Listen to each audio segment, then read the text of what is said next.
Take a good look at this face before you. It's Isabella Guzman, who stabbed her mother 151 times to death. But the most chilling part of this story isn't the brutal murder she committed. The most terrifying part was the smile she displayed in court after the murder and how it became a TikTok trend. How does a murderer become an icon? Why would someone admire someone who took their mother's life? In this case, you'll question not only the anatomy of a murder, but also society's strange attraction to darkness. Asterisk. This is the story of a brutality that took place in America, but whose impact spread worldwide. This young woman you see before you, Isabella Guzman, murdered her mother by stabbing her in their home. Yes, you heard that correctly. And perhaps just as shocking as this horrific event were her indifferent and bizarre behaviors in the interrogation room immediately after the murder. But this file is not just a murder story. Because the echoes of this event created an unexpected effect on social media, especially on TikTok. Some users imitated her facial expressions from the trial. Some even found her beautiful and created fan pages, and perhaps the most thought-provoking question was this: how could a person want to imitate the mannerisms of a murderer? Asterisk. Isabella Guzman was born on June 9, 1995. In Colorado, USA, her mother, Yanmi Hoy, and her father, Robert Guzman, divorced when she was very young, just 3 years old.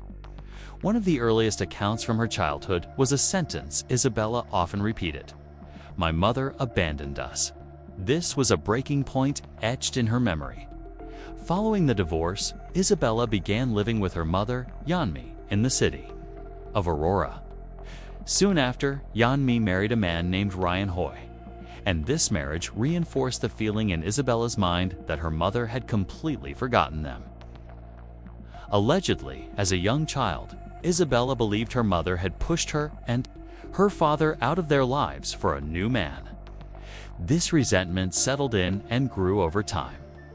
Moreover, while Isabella couldn't adjust to this new arrangement, her father, Robert, also married another woman. Homes changed, faces changed, but the loneliness inside her remained. And perhaps it was during those years that the anger inside Isabella began to grow silently. Unnoticed by anyone, although there isn't much information about Isabella's childhood, 'tis known that she had serious behavioral problems from a very young age. Her relationship with her mother in particular was not good even at that age. Her mother, Yanmi, realized the situation was getting out of control when Isabella was only 7 years old. In the hope that it might correct her behavior, she sent her to live with her father. Perhaps she thought this would make her daughter more respectful towards her. However, this decision unfortunately led to an even bigger rift. In the following years, Isabella's contact with her mother became quite limited. On the few occasions they did see each other, their relationship was somewhat more manageable. Her mother preferred to interpret this distance as understanding rather than a void between them. Perhaps this was a form of self-comfort. Meanwhile, her relationship with her father, Robert, was not good at all. Robert noticed his daughter was constantly irritable, rebellious, and unpredictable. Although Isabella did not resort to physical violence against her friends or peers at school, she often skipped school on most days. When she did attend, she constantly received warnings for her rebellious and undisciplined behavior. Her academic performance was well below poor. However, she somehow managed to pass her classes. It was as if the education system had failed to sense the approaching crisis, as things began to spiral out of control.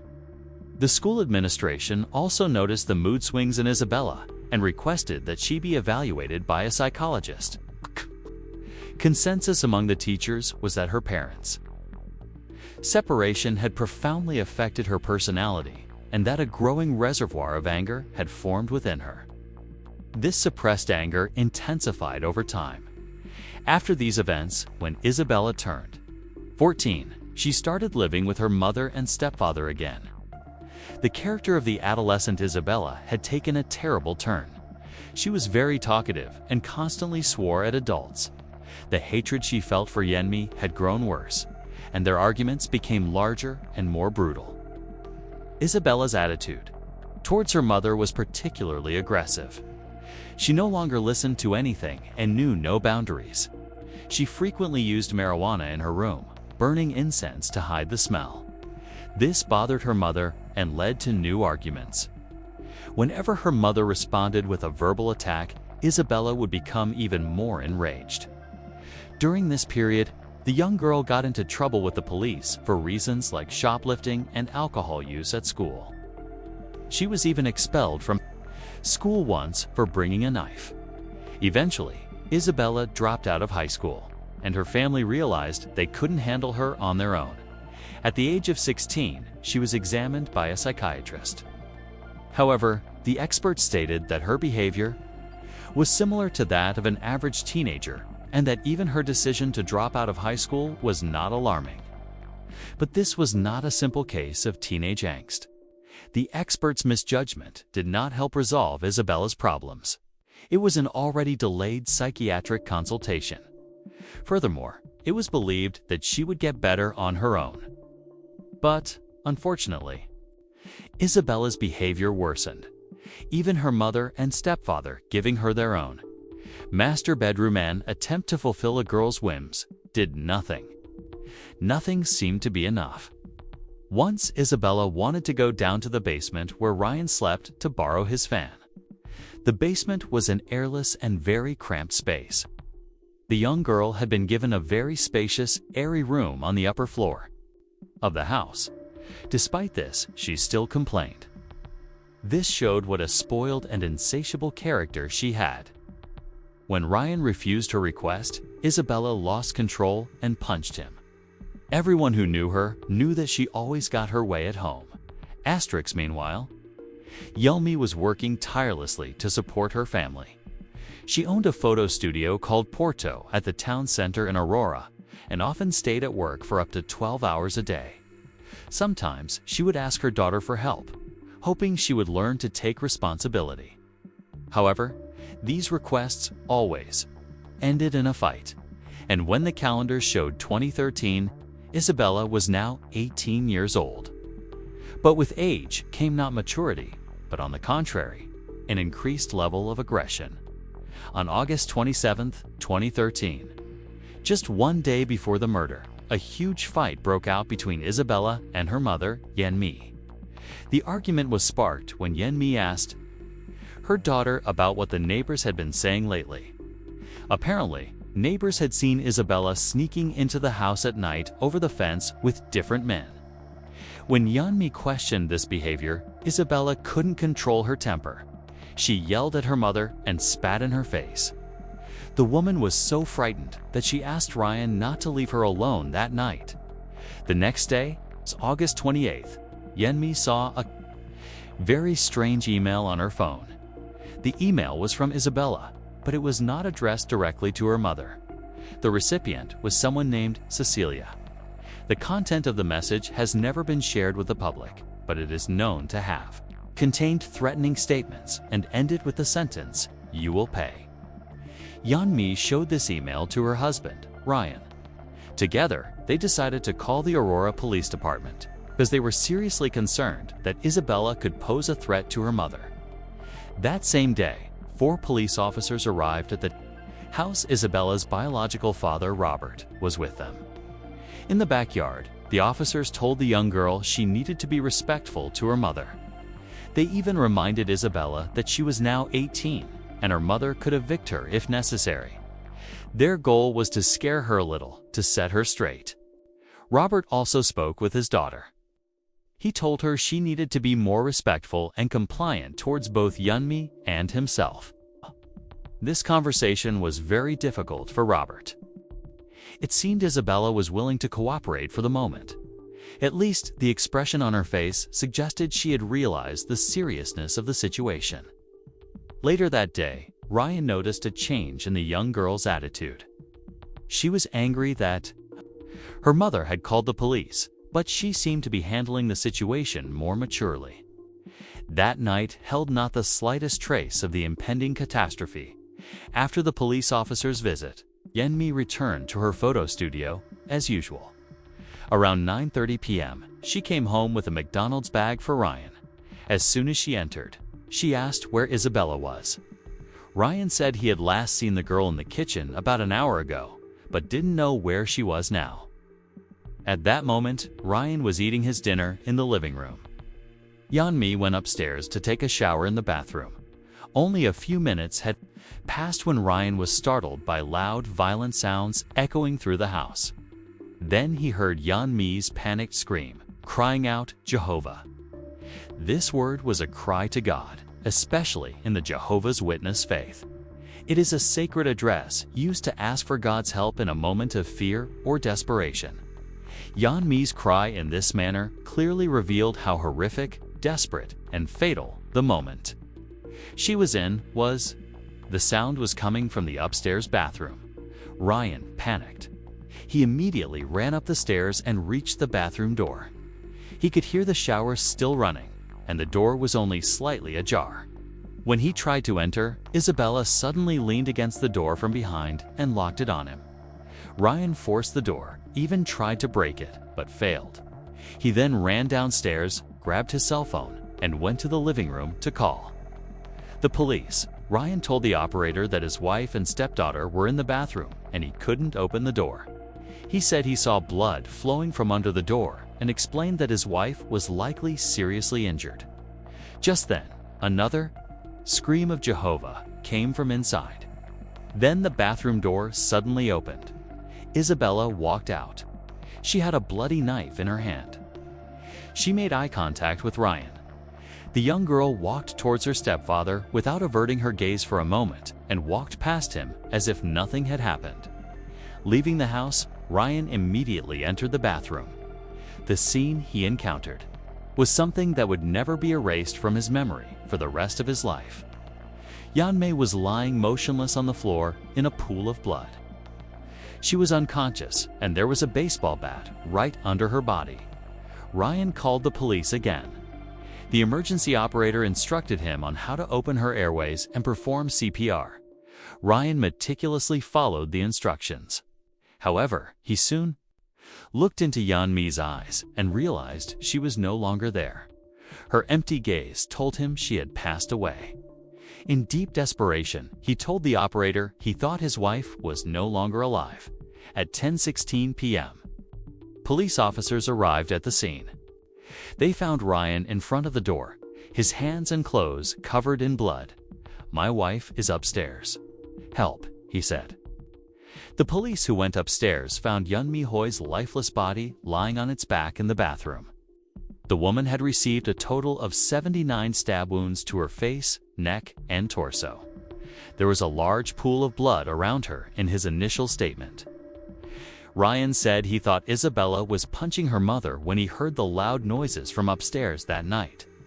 Although the young girl had had anger outbursts before, her behavior that night was far more savage than previous ones.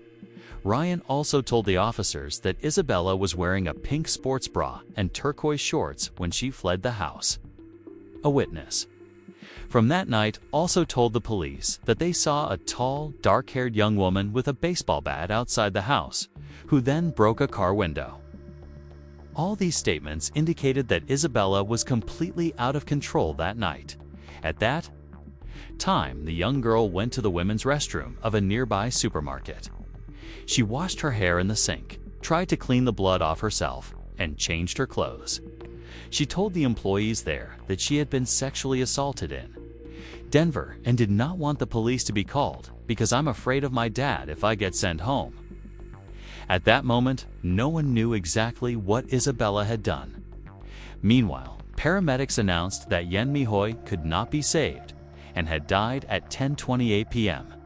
Isabella's biological father, Isabella Guzman, immediately called his daughter after hearing what had happened. He tried to convince her to turn herself in to the police. He also told detectives that his ex-wife had previously told him she was afraid of Isabella. However, no matter what, he had never thought his daughter could one day take her mother's life. Asterix detectives had not yet located Isabella. While trying to solve the case, they began to gather more information about the young girl from those around her. A neighbor told the police in a statement that she had seen men jumping into the yard and had called the police several times because of it. She later learned that these individuals were boyfriends Isabella was secretly letting into the house at night. The police then also spoke with Isabella's close friend, Catherine Katie Argata. Katie usually spent time with Isabella and her ex-boyfriend, Elia. She explained that the young people spent most of their time using drugs. There was a detail that caught Katie's attention. Isabella had recently developed a keen interest in spiritual and metaphysical topics. 2 days before the murder, on August 26th, Katie received a strange message from Isabella. The message had clear anger in it. At the end of insulting and derogatory sentences, it simply said, "I know what you're doing." Katie immediately replied, asking, "What do you know?" But Isabella did not respond. On the day of the murder, August 28th, Katie received another message. This time, the message was much stranger. Astronomical beam awakened. Katie again asked what she meant, but Isabella provided no explanation for this message either. Despite all these oddities, Katie said she never believed Isabella was someone who could harm her mother. She stated that Isabella was sometimes unstable, but she had never seen her use physical violence against anyone. However, for the police, the picture was now clearer. Isabella's mental breakdown, suppressed anger, and the strange behaviors she exhibited towards those around her had already laid the stones on the path that led to her murdering her mother. Yoon-me. At this stage of the investigation, the police reached out to another person in Isabella's circle, Darian. He said he had known Isabella for several years. Although they met infrequently, he had witnessed her being angry with her mother on numerous occasions. According to Darian, Isabella sometimes used advanced drugs like morphine. She could become aggressive while under the influence of these substances. In fact, he had personally seen her physically assault a girl in the same condition, stepfather Ryan. In his statement to the police, explained that Isabella had been with a young man named Elia for a long time and spent almost every moment she wasn't at home with him. Elia, in his police interrogation, stated the following: Isabella suspected he was cheating on her with their mutual friend, Katie. When Elia denied it, the relationship ended. Immediately after the breakup, Isabella sent numerous threatening messages, branding Elia a liar and a traitor.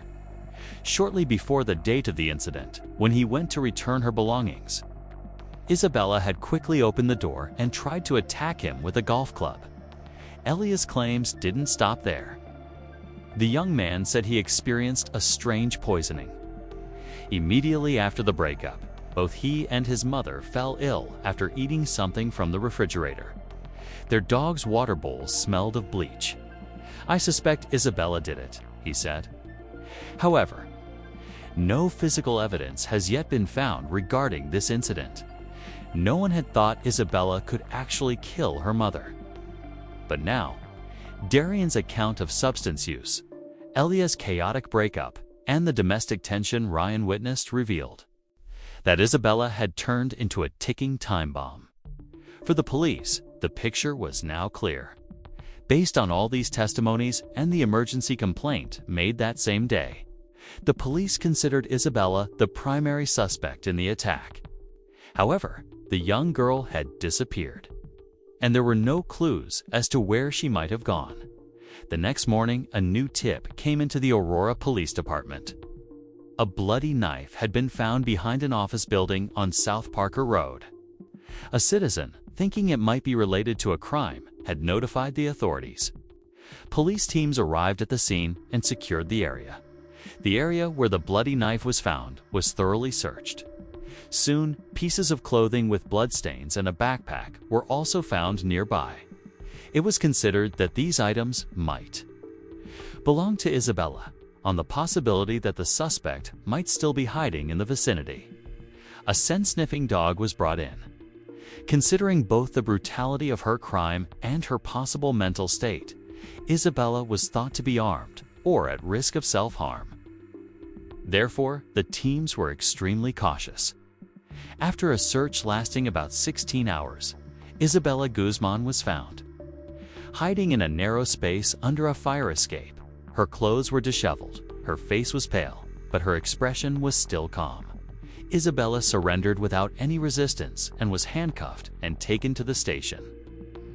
Interrogated by 2 detectives, the young girl gave evasive answers to even simple questions from the very beginning. She claimed her name was not Isabella Guzman, but Samantha Gonzalez. She said she was 15 years old, lived in Ohio, and attended Montgomery High School. However, the address she gave did not actually exist and was, ironically, a fictional address directly across from her own home. This was either more than a coincidence or a sign of a serious break from reality in Isabella. She insisted on having her fingerprints taken to show she was not the killer. But for the detectives, there was no room for doubt. The person in custody was Isabella Guzman. The young girl tried to create a distinction based on her appearance. She argued that her weight was different from Isabella's and that they didn't look alike. She continued to deny it even when the police made comparisons with photos. She gave her mother's name as Sabrina. She explained that her mother always treated her badly, that she was adopted, and that she never knew her real father. She claimed her last name was Gonzalez and that her father was Mexican. She also said she was out to meet her boyfriend, Gabriel Adams, and that he might be very worried right now. But she couldn't contact him because she had thrown away her phone. As the interrogation progressed, Isabella was presented with a lot of evidence: DNA traces, security footage, witness statements, the bloody knife. But she continued to repeat the same story. Every time she was called Isabella, she tensed up and insisted on saying, "Don't call me that. I'm Samantha." Isabella introduced herself as Samantha Gonzalez during the interrogation and said she did not use drugs or alcohol. However, the marijuana found in her bedroom and the statements of those around her contradicted this. When the detectives threatened to bring in her father, her biological father, Robert, was brought into the interrogation room. Robert confirmed that the girl was Isabella. However, the young girl still denied it. At the end of the interrogation, she was taken to the hospital to have her injuries treated. The person before the police was not just someone denying their crime. She was either a great manipulator or a mind detached from reality. In their hands, they had strong evidence like bloody clothes, security camera footage, witness statements, and Ryan's accounts. They all pointed to Isabella as Yunmi Hoy's killer. Isabella had to testify in Arapahoe County Court. However, she did not want to come to court. She was forcibly brought out by the guards. In the courthouse, she was formally charged with first-degree murder and 2 separate violent crimes that could increase her sentence. Throughout the hearing, she displayed strange expressions on her face. She made sarcastic smiles. While the initial autopsy report found 79 stab wounds on Yunmi's body, subsequent reports increased this number to 151. It was also alleged that Isabella had hit her mother with a baseball bat. The judge ordered Isabella to be held without bail, while the media talked about the death penalty. The defense argued she was not accountable due to mental health issues and requested a psychiatric evaluation. In June 2014, psychiatrist Dr. Richard Panchi evaluated Isabella and diagnosed her with schizophrenia. It was determined that she had long-standing delusions, stared into space talking to invisible people, and laughed to herself. The doctor said that Isabella believed she had killed another woman named Cecilia, not her mother. This was the target to whom she sent the threatening email and whom Isabella believed would bring about the end of the world. This situation was an indicator of how advanced her mental illness was. Isabella pleaded not guilty by reason of insanity. Prosecutors, with the evidence and expert reports they presented, stated that Isabella could not distinguish right from wrong. They said she acted under paranoid delusions and hallucinations of schizophrenia. The judge accepted this view and sent Isabella to the Colorado Mental Health Institute. She was to remain there until she was no longer deemed a threat to herself and society. This period could be a few days or it could last a lifetime. After the verdict, her father Robert described Isabella to local media as a kind-hearted and good child. Her aunt, Melanie Guzman, said that the last time she saw Isabella, she seemed like a normal teenager and that she had never seen her be violent. All these statements showed that the family had failed to recognize Isabella's serious mental health problems and had virtually left her to her fate. In 2020, Isabella's name came back into the spotlight when many TikTok users started sharing videos of her 2013 court hearing. Some videos were accompanied by Ava Max's hit song, Sweet But Psycho. Other videos showed users imitating Isabella's strange facial expressions and behaviors in the courtroom. Thus, Isabella became a mysterious and attractive figure outside of her own tragic story. On one hand, she gained a fan base with her beauty and sweet but psycho image. On the other hand, people emerged claiming she had a good reason to kill her mother. This crowd elevated Isabella to the status of a killer star. Video compilations from Isabella's court hearings were viewed millions of times. Fan pages were even created for her on Facebook and Instagram.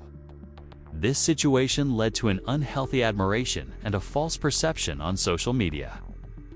Isabella continued to stay at the mental health facility, receive therapy, and take appropriate medication to control her schizophrenia. Isabella later stated that she had been abused by her family for years.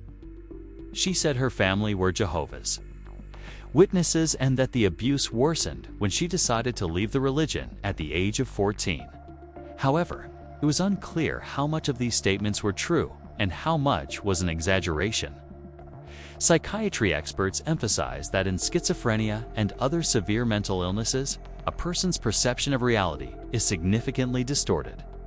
As of the filming of this video, Isabella continues to be at the Pueblo Mental Health Institute. In Colorado, it is certain that her mental imbalances drove her to a horrific and tragic act. The death of her mother, Yen Mi Hoi, will be remembered as a horrific, brutal, and heartbreaking event. Isabella's situation remains at the center of debate. So, what do you think? Should Isabella be released, or should she continue treatment? We await your thoughts in the comments. Thank you for watching the video. For more true crime and mystery stories, don't forget to subscribe to the channel. See you in the next episodes.